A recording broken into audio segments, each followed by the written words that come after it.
Good evening and thank you for joining us. As excitement builds for the opening ceremony of the Kai-Tak Sports Park, all tickets for the inaugural events were sold out within half an hour yesterday. Secretary for Culture, Sports and Tourism Rosanna Law stressed the public should arrive at the arena earlier to exchange their e-tickets for physical tickets in person.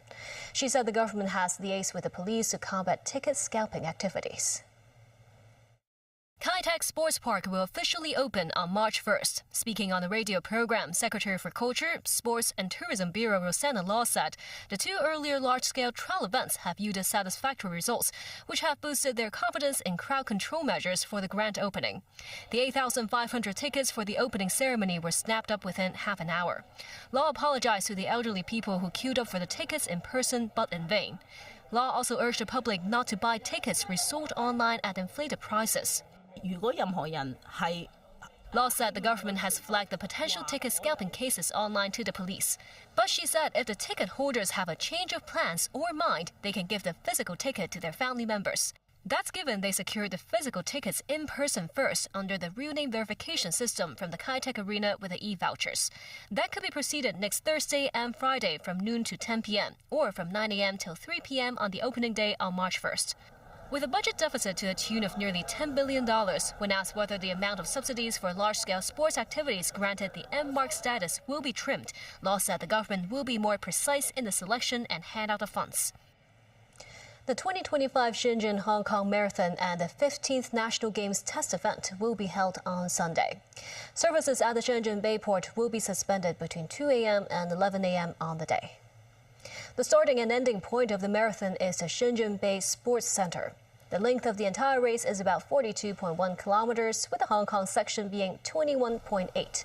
Athletes will enter Hong Kong via the Shenzhen Bayport and reach the Shenzhen Bay Bridge and Kongshan Western Highway Viaduct before returning to the port through the same route. To ensure a smooth event, clearance services at the Shenzhen Bayport will stop from 2 a.m. and 11 a.m., meaning passengers and vehicles will be prohibited from passing through. The Democratic Alliance for the Betterment of Hong Kong, or the DAB party, has announced several proposals they will bring up during the annual plenary meetings in Beijing next month. They include ways to attract talent to the city and cooperation with the Greater Bay Area. Mimosa Ngai reports. The National People's Congress and Chinese People's Political Consultative Conference meetings, also known as the two sessions, will be held in Beijing on March 4th and 5th. Speaking to the media on Saturday, 4 DAB delegates explained the proposals they prepared for the meetings.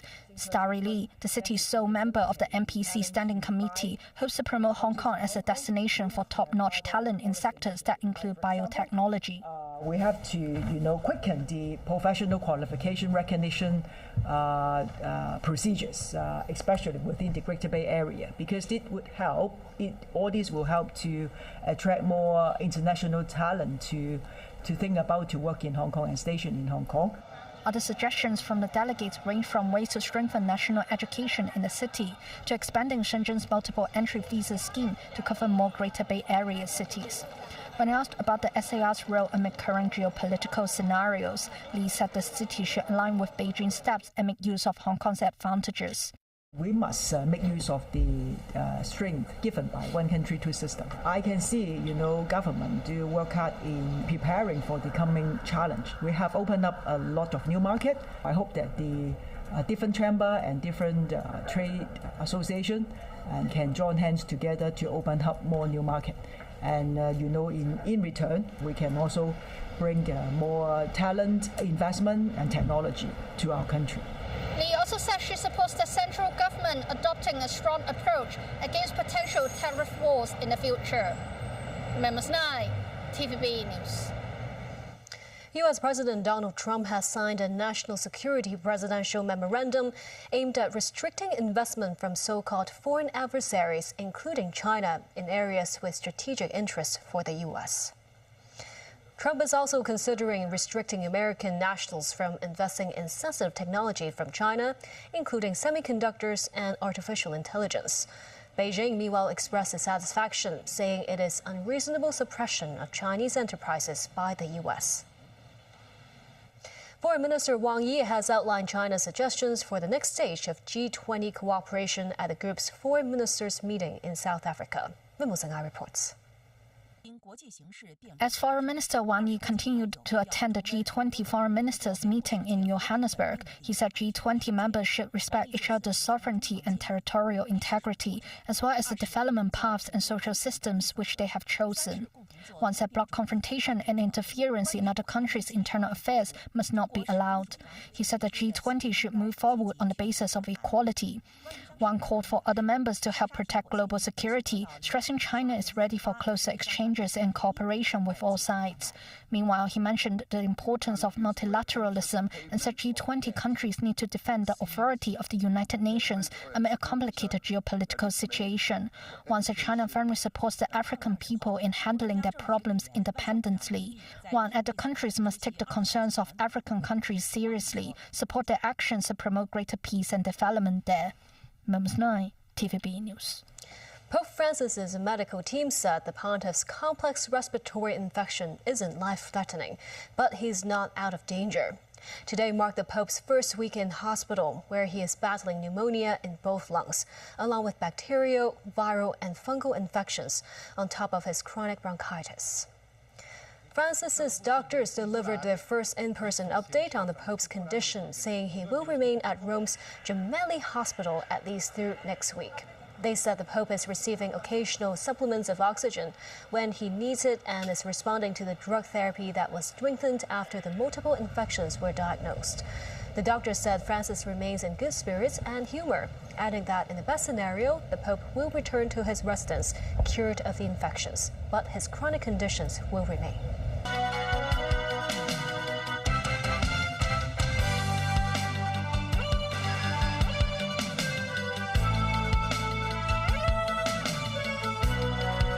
Video has emerged of Ukrainian President Volodymyr Zelensky telling delegates at last weekend's Munich Security Conference that Russia does not want peace nor dialogue. His comments came after a drone attack on the Chernobyl nuclear power plant that punched a hole in the reactor's outer protective shell. U.S. and Russian officials recently held talks in Saudi Arabia about ending the war without Ukraine at the table.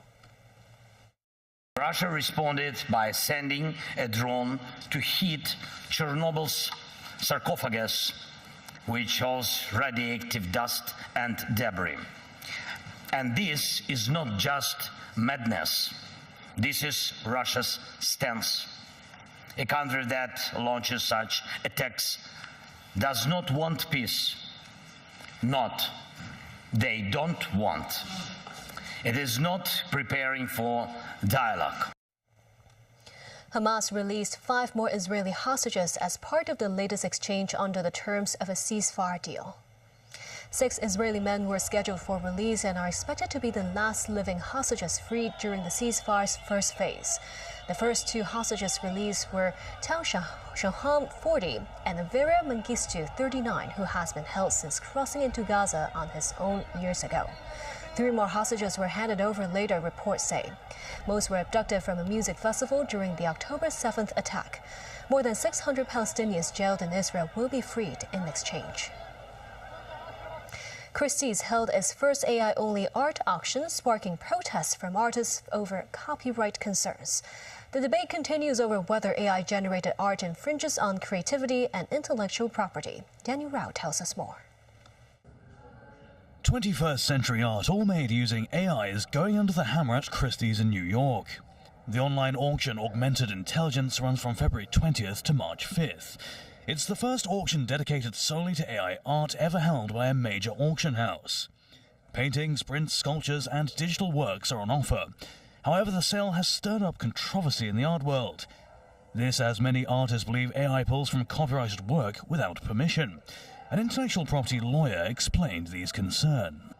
One of the issues with AI art is the concern that it infringes on copyrights by taking data points that are not actually in the public domain, by taking data, by taking images, by taking written words, by taking musical recordings that actually aren't free for the public to use, and having those points create something new.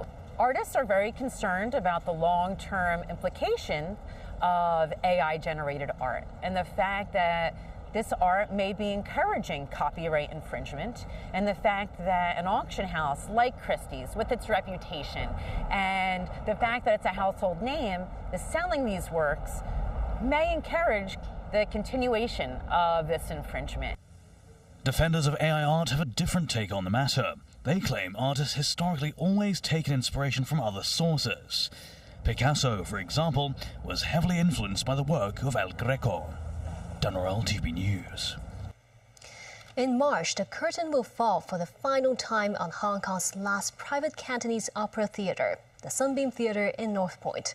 A production featuring creative versions of Donald Trump is the theatre's swan song show. Samantha Lee takes a closer look at the cultural landmark.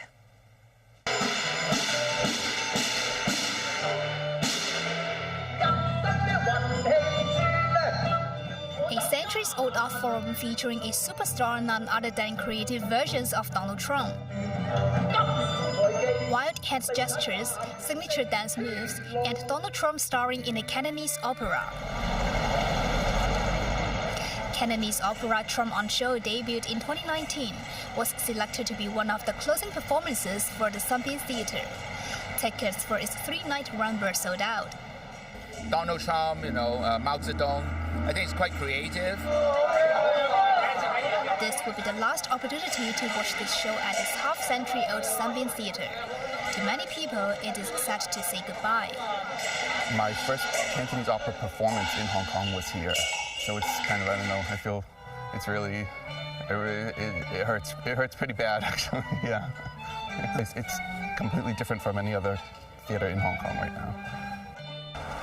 Sunbeam Theatre is famous for its grand theatre. However, a smaller theatre also exists for screening movies. And this staircase leads there. Gaze above you, you can see the decorative bulb reflecting the pendant lights around the lobby, adding to the nostalgic atmosphere. The Q5 Mansion, which houses the Sunbeam Theatre, has earlier been acquired by the Christian Church Island ECC for $750 million. Sunbeam Theatre is unique in that it currently seats 1,000 people, right? There are very few places that are able to accommodate that number of people. And because it was built so long ago, it's got incredibly high ceilings, and it works really well for any kind of performance. Certainly for a church service. What I feel is Sunbeam Theatre is the collective memories of Hong Kong people. It really hurts many people's feelings. Because every night, 1,000 audience, let all the shops and let all the restaurants have business. But if you stop and reconstruct the whole building for 2 or 3 years, that will make the whole district becomes disastrous. As a city grows and changes, there's always renovation that takes place. We will look forward to making the space available to a wide variety of different community aspects in the arts world, entertainment world, education space, graduations, piano recitals. No, it's not going to be a shopping mall, which would be 0%. Despite having a new owner, some of the iconic pieces, such as the neon signs, will be preserved. Samantha Lee, TVB News. And that's the news. Thank you for watching.